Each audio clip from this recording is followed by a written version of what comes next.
نحمده ونستعينه ونستغفره ونعوذ بالله من شرور أنفسنا ومن سيئات أعمالنا من يهده الله فلا مضل له ومن يضلل فلا هادي له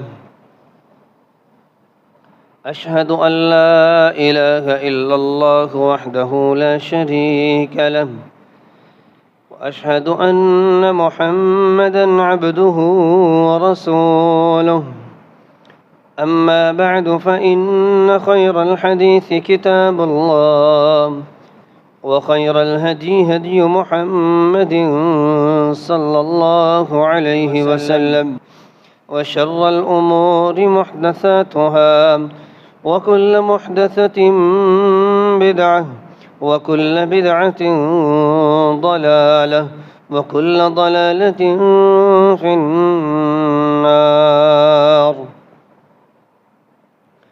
يا أيها الذين آمنوا اتقوا الله حق تقاته ولا تموتن إلا وأنتم مسلمون.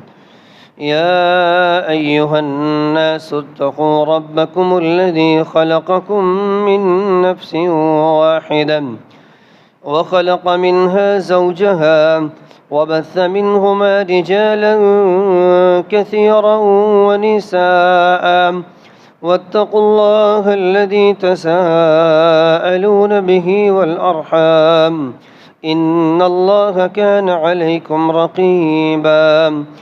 يا أيها الذين آمنوا اتقوا الله وقولوا قولا سديدا يصلح لكم أعمالكم ويغفر لكم ذنوبكم ومن يطع الله ورسوله فقد فاز فوزا عظيما.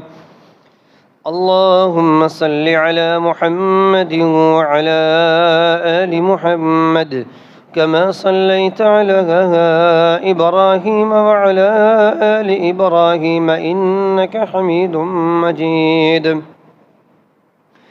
اللهم بارك على محمد وعلى آل محمد كما باركت على إبراهيم وعلى آل إبراهيم إنك حميد مجيد. اللهم بارك على محمد وعلى آل محمد كما باركت على إبراهيم وعلى آل إبراهيم إنك حميد مجيد. رب اشرح لي صدري ويسر لي أمري واحلل عقدة من لساني يفقه قولي. رب يسر ولا تعسر وتمم بالخير.